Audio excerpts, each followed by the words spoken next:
I honestly can't tell you the answer to the question. And the question is, why do I always go to social media to read what people are posting? And you know, from Paul Stanley of KISS to Mark Maron, it's like I have to go there to get my daily feed of, oh my God, what are you guys doing? How are you dealing with it? And it's like, what it does is it just buries me in a hole even deeper than where I was while the sun was rising this morning. I don't know. I don't know why we seem to be that generation that can't put away social media, or why do we have to start our day by going, well, I wonder what other people are doing today. I don't know. I don't know. I mean, after all, it is Christmas week 2021. And I swear, I'm seeing more homes lit up with lights and festive blow-up figures than I've seen in many, many years. The spirit of the season has changed so much in the everyday world. And I don't know if it's because last year we were in the COVID-19 lockdown. I don't know why this year it just seems to be more colorful. And the thing is, we may be dressing up in Christmas sweaters, but the conversations are less about the holiday when compared to years past.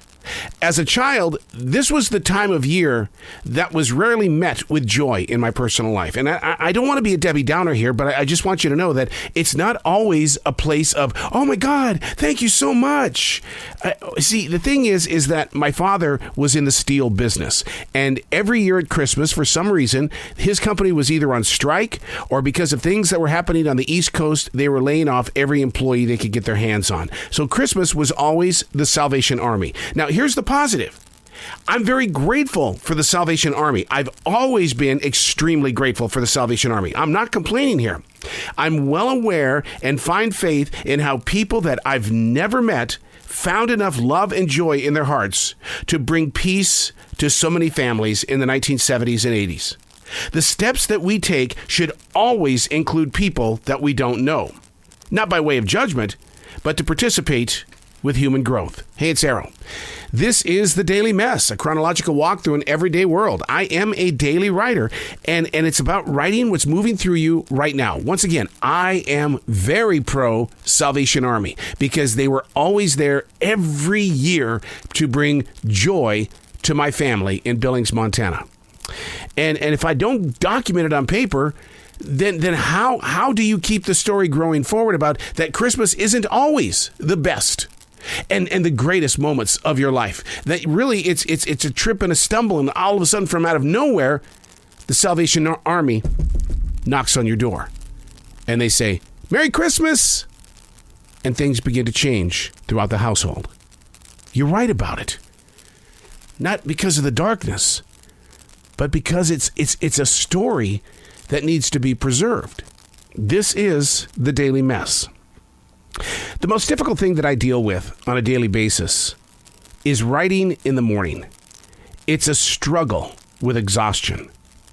Don't ever talk to me about not being in the mood to bring creativity forward.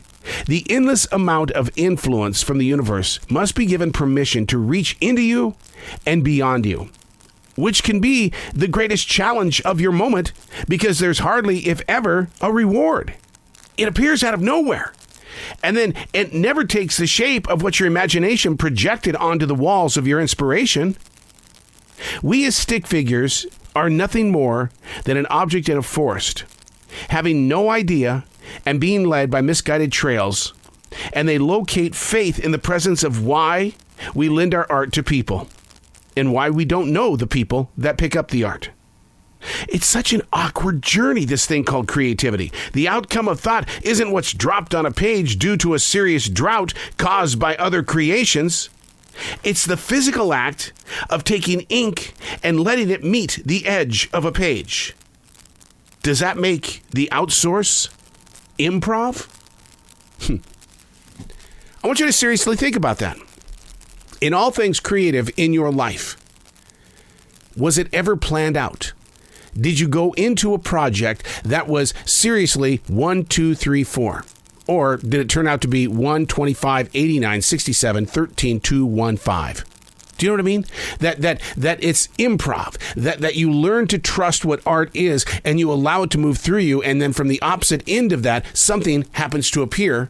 And it really wasn't even meant for you, but it was given to somebody else. That's the thing about art, and that was one of the things I had to tackle when I was putting paint on a canvas, is that it wasn't for me, It was for somebody who was going to walk by and then they were going to go, wow, I've got to have this in my house. I've got to make this a part of my life. Thank you so much for letting it move through you. I'll bring up a painting. My wife absolutely, without a doubt, did not ever like this painting. And even though I did like it because of the emotion that was behind it, I had it up on my living room wall, and she just made it a point that she never liked the painting. About a couple of years down the road, I bumped into a guy that fell in love with the painting more than me. And of course, at that moment in time, I didn't sell it to him. I just gave it to him because I was well aware of his passion. Whatever he found in that painting, he needed to have it in his life. And he just really, really was touched by it. And he goes, where did the painting come from? And I said, that's for you to decide. Because now the painting is in your hands. Let your interpretation of the story begin the true journey. I'm Arrow, and that's the Daily Mess.